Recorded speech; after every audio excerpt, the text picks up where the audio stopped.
It's 1:30 on the 17th of February. We're in the Tom Baker Room of the Bismarck-Burley City County Building. This is going to be the Bismarck-Mandan Metropolitan Planning Organization Policy Board meeting. However, before we start the meeting, we'll stand for the Pledge of Allegiance. I pledge allegiance to the flag of the United States of America and to the republic for which it stands, one nation, under God, indivisible, with liberty and justice for all. If we can call roll to call the meeting to order, please. Mayor Berglund, Yes. Commissioner Zachmeyer, Mayor Freilich, Here. Commissioner Bakken, and Chair Schmitz. Here, did we miss? Commissioner Bakken isn't online yet.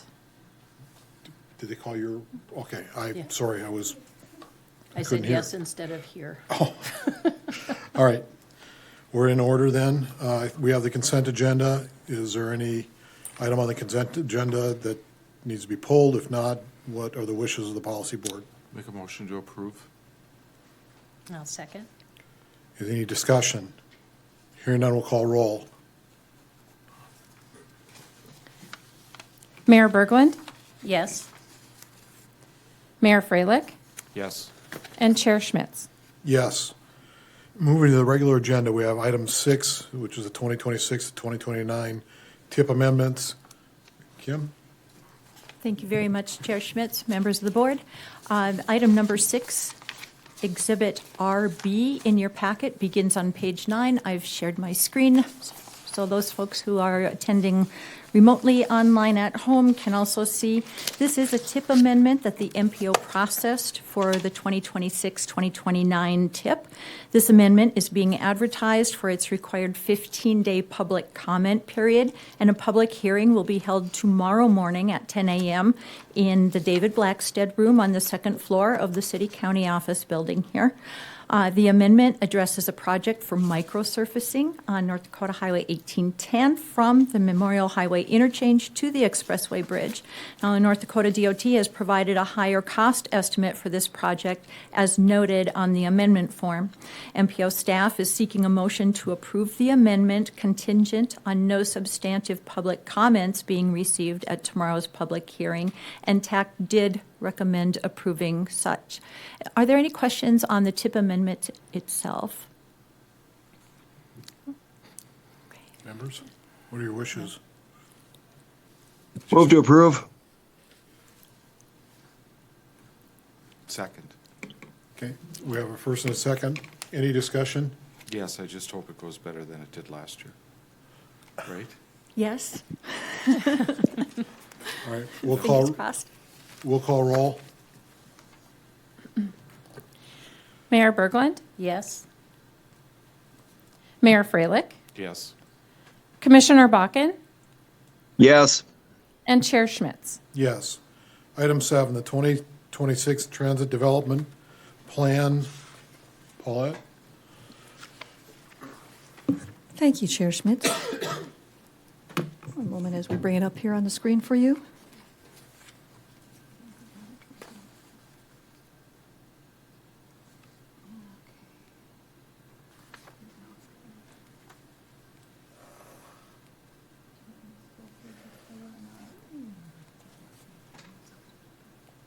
Oh, I can scroll there too if they have a question on it.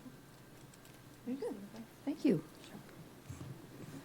Okay, item 7, Exhibit RC, is a 2026 Request for Proposals, or RFP, for the Transit Development Plan, or TDP. As you'll recall, it was presented in October of 2025, and at that time, TAC recommended approval, and the Policy Board voted to delay the study approximately 3 months, pending service changes that were being implemented by Bismarck Transit. The service changes are now anticipated to occur on or about April 1st, 2026. The RFP has been revised to include date changes to the project schedule, and the scope of work has been further refined. But beyond that, the RFP has not been modified from what was presented in October. The TDP is approximately an 18-month study with a budget of $180,000. It is programmed to begin in 2026 and conclude before year end of 2027. It is already included in the 2026-2027 UPWP, the active budget and work program of the MPO. Bismarck Transit provides a full local match amount of $36,000, and the BMT board has already approved the full amount to be budgeted in both 2026 and 2027 for the study. Revisions to the scope of work are on pages 12-13. They include an item 2A under the evaluate the effectiveness of the current fixed route system. We have specifying the evaluation of headway times and frequency, routes, and the flag system that exists now versus a designated stop system. And 2B, the limited analysis of service and peer communities comparisons to specifically exclude the anticipated April 1st, 2026 transit service changes, as they will not have been effective for a sufficient period of time to provide an accurate analysis. And 3B, the evaluate alternative types of transit services. We've added community circulator routes, mobility hubs, and flex routing. The Bismarck-Mandan MPO believes the revised Transit Development Plan, RFP, aligns with the best interest of Bismarck Transit and the MPO jurisdictions likely to be impacted by the recommendations resulting from the plan, and staff requests its approval. Any comments or questions? So, just as a comment, I met with the MPO and Transit to ask them to refine the RFP to be more specific and specifically not to study the effect of the changes of expanded hours, because we don't really know what that means this early on, and to be more targeted to, do we have enough routes? Do we need a circulator route? Do we need a hub? And so I'm far more comfortable now. One request I do have, at least from my standpoint, is I understand, it doesn't have a lot of report back to the city or cities and municipalities during the study, and I would like it if there was some kind of format more than just reporting back to Transit Board and the MPO, so that, so we know, because there might be some changes that we could see coming as a result of the study in the process, that the two cities might say, okay, Transit, bring us the request to enhance some of those studies right away, or processes right away, because 18 months is a long time. So that's just a personal request. I don't think it needs to be a mandatory thing, but a request just to staff. I don't know, Mayor Freilich, how you feel, if that's beneficial to you or not. Is that possible? Periodic updates to the, this board and also, The two city commissions. yeah. Yes, we discussed that this morning, and that was recommended as well, to bring it up with the commissions as well, to keep them updated, and as an invitation to public hearings as well, or Okay. public comments, excuse me. Okay. So I'm much more comfortable than I was in October now. Okay, I make a motion to approve. And I can second that. Do we have any further discussion? Hearing none, we'll call roll. Mayor Berglund, Yes? Mayor Freilich, Yes. Commissioner Bakken, Yes. and Chair Schmitz. Yes. Moving to item 8, the Bismarck-Mandan MPO bylaws. I guess changes would be appropriate. Kim? Thank you again, Chair Schmitz. Item number 8 is the track changes to the bylaws of the MPO, and that is Exhibit RD on page 27 in the packet. I'll bring that up.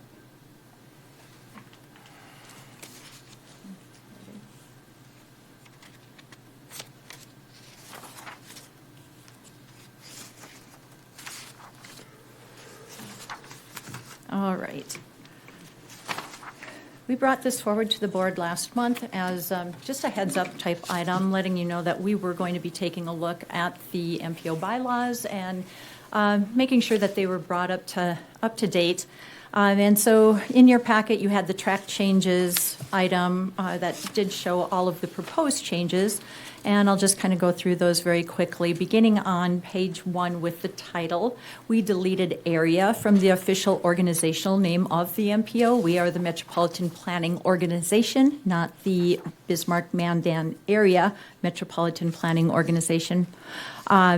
Also, in the first paragraph of Article 1, organization, again, we removed the word area from the organization's name.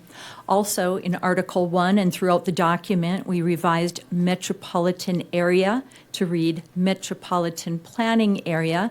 This was to be consistent with CFR language. The MPA, or Metropolitan Planning Area, refers to the entire MPO area for planning, not just the metro areas. Also, line 4 was a modification that was recommended by our TAC this morning, and that was for the addition of the word transportation to read, the MPO shall perform metropolitan and area-wide transportation planning.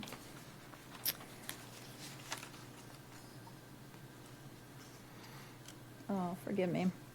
I don't know why, it's just jumped many pages backwards on me. Okay.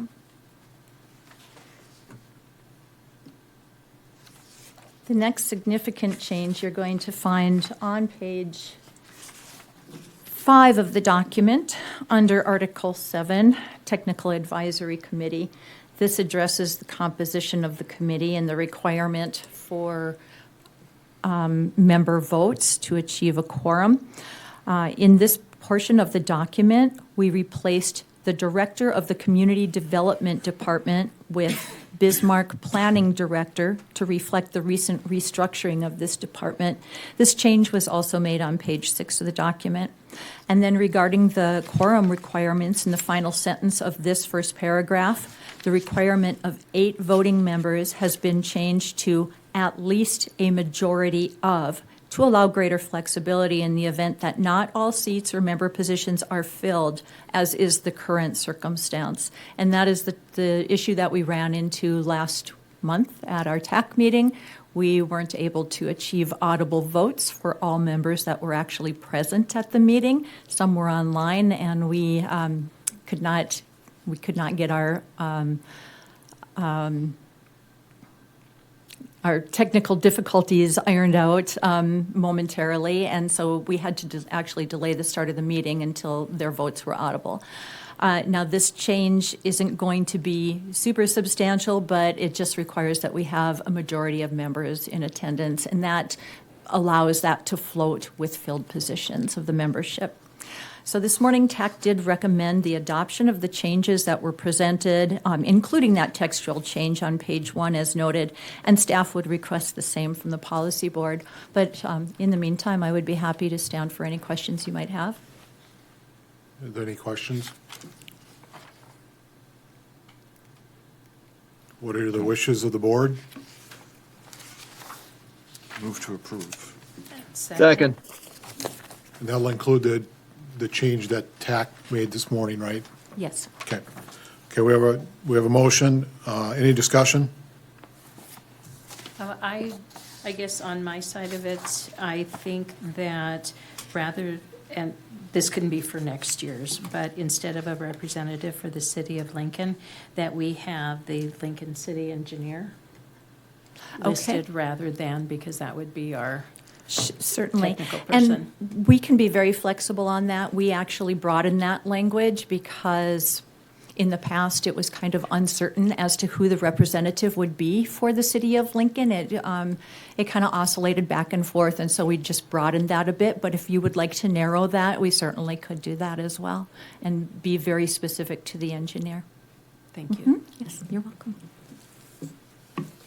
Okay, call roll, please. Mayor Berglund, Yes? Mayor Freilich, Yes. Commissioner Bakken, Yes. and Chair Schmitz.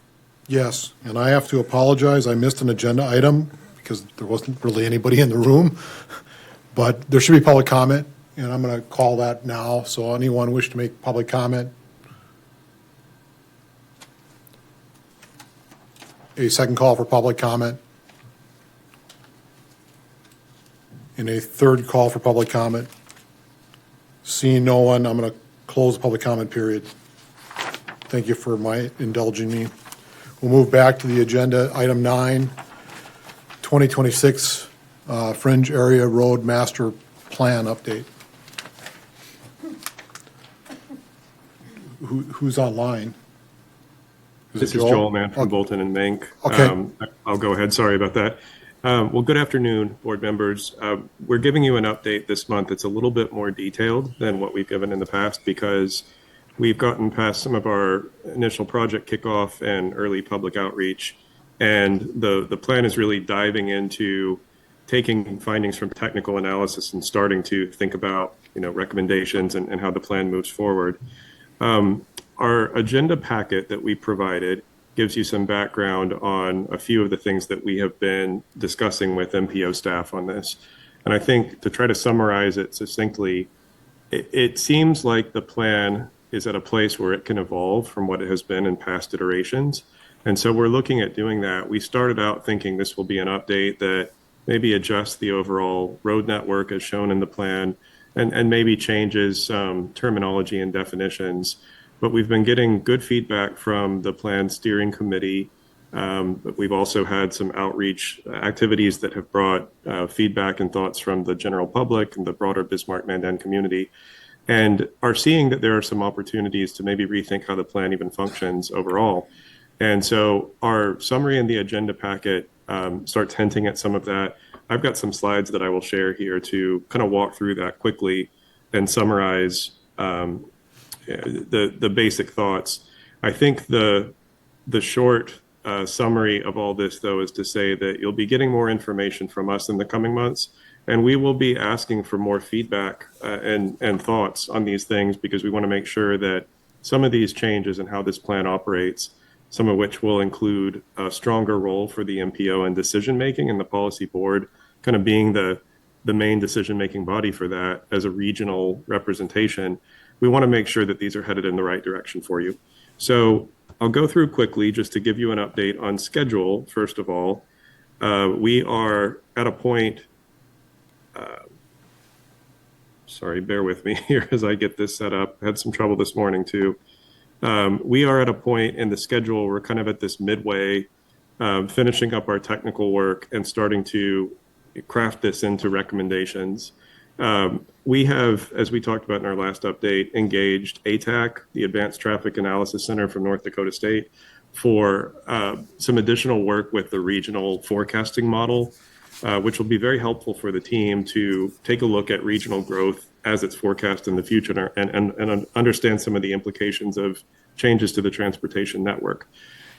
So their work with the MPO is going to run through next month, and we are actually going to be meeting with them just after this for some updates.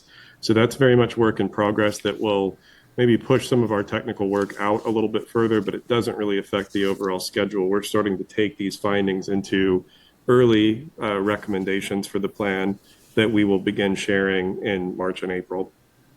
But as we had shared with you before, we did an initial screening of the current fringe area roads network against physical factors in the world, in the natural environment that would affect how roads get built and how the fringe area roads plan gets implemented. And this was coming from feedback from the steering committee. A lot of these things are pretty common conditions that require you to make some changes in how a road gets aligned or how connections get made. And rather than requiring the local governments who are coming to that determination to write formal amendments to the plan and have to go back to the MPO and go through a process, a lot of this can probably be dealt with good technical guidance, setting a path for how road connections can get made for most of the roads, but defining in cases where we're doing something bigger, looking at freeway interchanges, having to cross over a railroad and negotiate with a rail company on new crossings. Those might be places where we need to have deeper discussion and maybe more of a regional focus and things. And that kind of led us to look at a few different approaches to this. Most of the fringe area roads network as defined in the previous plan is going to happen when development happens and the urban footprint of Bismarck and Mandan reach out to those areas. So making these connections happen, can be something that the local government development review process continues to shepherd through like it does today. And maybe the plan can focus on setting some good practices and technical criteria and technical factors to follow when that happens. But you don't need, if you're moving the alignment of a road a little bit to make it work around topography or natural features, you don't have to go through and amend the plan every time you're doing that, as long as the spirit is being met. However, there are probably some bigger connections that have regional significance that do need that regional, scale of discussion and that lens. And that's where we want to define the governance role, for the MPO and its partner agencies in that. But however that takes shape, which we'll be sharing in future updates and future discussions, there's probably a concept of the plan that gets defined on its own, this idea of regionally significant corridors or connections that do need a bit more scrutiny and maybe lead to future study. Maybe they lead to involvement of the state DOT. Maybe there's, intergovernmental agreements. We don't quite know what that looks like in terms of how it happens, but they are the corridors that need to be preserved and need to fill this bigger regional function. So instead of having a large network that's dealt with that way, it's a smaller set of corridors where most of the network can fill in as development brings up that opportunity. So we're not necessarily asking you to comment on this today or put you on the spot, but I'm kind of giving you notice that in future discussions, we want to hear more and welcome your feedback on this, because there are some new ideas being presented here, new even from the original kind of scope of work as we had defined it, because the feedback we've been getting from our participants in this process has really opened our eyes to, we could streamline some things, but we could also elevate some things to a different level of review. In terms of what that regionally significant corridor network is starting to look like, I want to emphasize that this is a really abstract graphic. This is not supposed to say these are the four shown here, but the idea is that we're making bigger connections and more regional moves. When we look at what has been happening with development in the region, this is a map showing you where amendments to the fringe area roads plan have happened over the last 10 years, or at least the ones that are getting kind of recorded and documented as such. And these all pertain to growth areas. These are subdivisions or developments being approved. When you look at where those are relative to the forecasts that the MPO's member jurisdictions have provided for the region, it lines up. Development's happening where we kind of forecast and thought it would happen. That gives us a pretty solid starting point to be able to say, we're seeing where the transportation system is not matching up to that yet or needs to get caught up. And we're seeing where some of these connections probably do merit that regional level of importance. So this is helping us to map out what that network could look like. And we hope to share that with you in coming updates from this abstract concept to something a bit more concrete. But what that means is that these corridors would need to be dealt with in a different way, than the rest of the fringe area roads plan. And there's probably a different level of review and decision making on that we will also be defining further and sharing with you in future updates. Another update I wanted to give is that our engagement, our entire strategy for community engagement has been evolving as well. Again, thanks to excellent feedback from the steering committee for the plan. We're seeing that there's an opportunity with stakeholders to get them more involved in actually thinking about, this regionally significant network and some of these ideas in a more concrete sense. And maybe go beyond our typical approach of listening and kind of gathering feedback and then synthesizing it all together. We can give people a bit more of a hands-on role in how we're thinking about this and where some of these key connections are. So as discussed in your agenda packet item, we've proposed an outreach approach that follows 3 different tracks. One of those is going to be a conventional kind of listening group for the landowners and the developers and those who are more immediately affected by these changes, who are not really wearing a hat as a major institutional stakeholder, but they're just members of the community. But that track 2 workshop that's discussed there is more of kind of a hands-on effort to involve key institutional stakeholders and show some real concepts and say, let's talk about what your needs are. Let's figure out how, this overall regional network is meeting them. And at the request of the DOT, we are going to set up a 3rd track of engagement to work with multiple DOT staff and understanding the implications of this plan's recommendations on future project programming, future coordination with the DOT, and what that could look like. So that's our update for now. Again, I don't want to put any of you on the spot here to opine on any of these things or ask specific questions, but I am saying generally that in future updates, we encourage that. We would love to have more direct feedback. And if the format of how we've shared information in the agenda packet works pretty well, that we give these kind of written narrative summaries. Don't want to ask you to read too much with those, but want to give enough background so that this all makes sense. We'll continue doing that in future updates and encourage you to share thoughts and have more discussion when we get them. So thank you again. Are there any questions? I do think the written summary is helpful because it helps us in advance. I have one comment. I think you need to look at it's on this first page of Exhibit RE, whoever wants to look at this, but your invoicing indicates it for the Bismarck-Mandan Safe Routes to Services project. I don't think that's correct.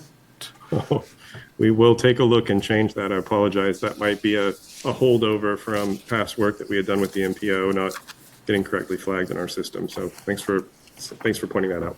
Okay, thank you. Moving on, item 10, the 2026 Big Sky Passenger Rail Authority update. Kim?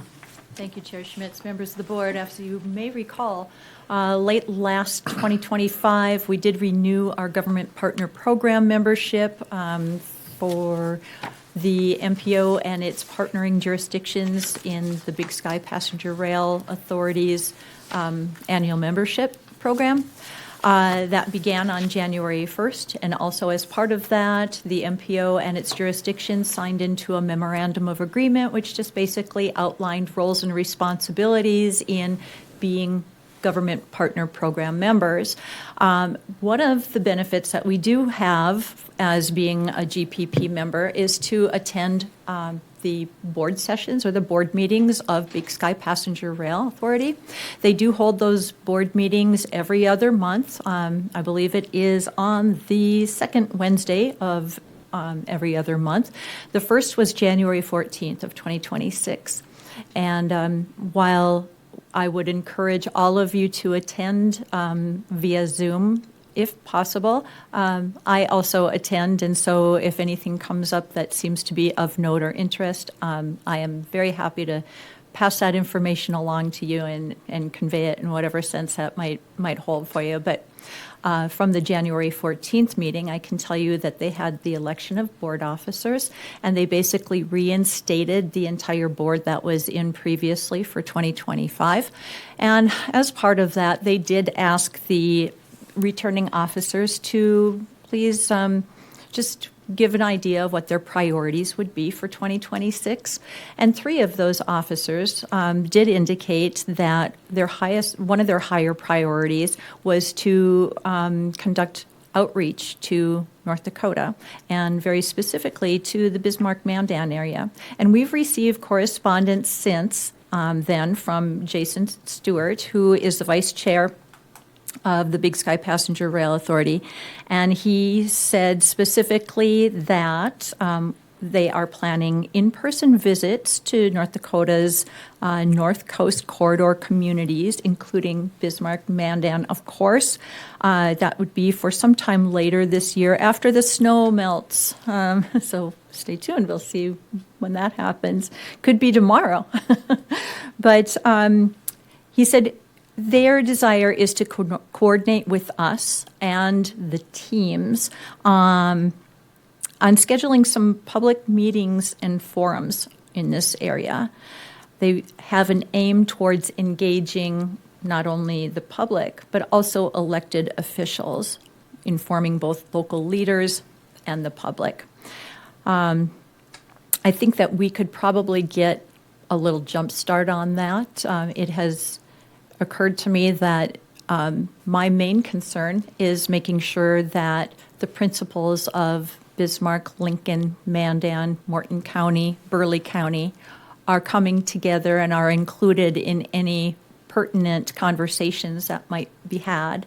And so that would be my focus. But it was also suggested to me that if I were to coordinate, say, some kind of a roundtable discussion or meeting, that perhaps it would be very beneficial to include principals from those communities along the potential passenger rail line, such as perhaps even Valley City, but definitely Jamestown, Dickinson, as they have both professed their commitment to BSPRA's corridor ID program and the return of passenger rail in our area. It was even suggested perhaps as far out as Beach, since Beach is right, that border town right on the cusp of North Dakota and Montana. And so I just wanted to kind of run it past you as my board and my advisory board for sure, as to whether you would like to offer any direction in that regard, or if you would just want to give me the green flag to go ahead and get something coordinated. And I kind of feel that perhaps the sooner that we do this, the better. It gives us some time to see where each of our priorities lie, and we can kind of formulate what our ultimate goal is for the return of passenger rail in our region. And then that way we will be good and ready once BSPRA does reach out to us to provide them with some of our formulated suggestions, needs, wants, and desires. I think you have consensus that you could invite some of the other jurisdictions along the path. Okay, all right. And I think that's kind of what I was looking for as well, since that lies just beyond my focal point of the MPO area. So, all right, I thank you very much, and you can look forward to hearing more. In the meantime, just as a reminder, the Big Sky Passenger Rail Authority does have that corridor ID project underway. They did inform us at that January 14th meeting that they have fully completed Phase 1. They also mentioned that now Phase 2 is going to be the service development plan. The Federal Railroad Administration has actually enacted some changes that may lighten some of the requirements in that regard, because it's a very onerous and arduous part of the corridor ID program is the development of the service plans. So any burden that can be lifted from them in that regard would be good news, and we'll be looking forward to hearing more as far as their progress in that phase. So thank you very much. Thank you. Moving to item 11, 2026 Bismarck Transit Update. Deidre. Good afternoon, Chair Schmitz and Policy Board members. I don't have a ton of stuff to update on because I was here last month, but effective April 1st, Bismarck Transit service hours will be expanded for both our fixed route and our demand response services. The fixed route cat bus service will be increasing its operating hours by 4 hours daily, Monday through Saturday. This extension is aiming to support late shift workers and residents who require early morning and late and evening transportation. Currently, we operate 7 a.m. to 7 p.m. Monday through Friday, and 8 a.m. to 7 p.m. on Saturdays. With the change in place, we will now begin service at 6 a.m. Monday through Friday and end at 10 p.m. And on Saturdays, we'll start at 7 a.m. and end at 10 p.m. Paratransit service will also be extended on Sundays by 3.5 hours, ending service at 6 p.m. instead of the current 2:30 p.m. The Sunday paratransit demand response service will also be open, or the demand response service will also be opened on holidays to our general public riders as well as our Sunday service. For the first time, they'll be able to utilize public transit on those days, which we've never had any services on Sundays or holidays for these individuals. General public riders will need to follow the same guidelines for scheduling as paratransit riders. They must be scheduled at least 1 day in advance, but they can schedule up to 14 days in advance. To evaluate the impact of the costs of the new public access component, we'll be operating the buses for paratransit eligible riders and general public riders separately during the initial phase. General public riders will follow the same scheduling protocols as paratransit riders, and the fare will cost $3 per ride. Due to increase in service hours, we've entered contract negotiations with ReDrive-U, who is our contractor. A few key components of these negotiations include reducing their hourly rate and accepting the three additional contract years that we have as options within our contract. At this point, we need 6 additional CDL drivers to cover the expanded service hours, but we do have 4 drivers in the hiring pipeline, and hopeful they'll make it through background and training, so we'll be sitting in a better position once April comes.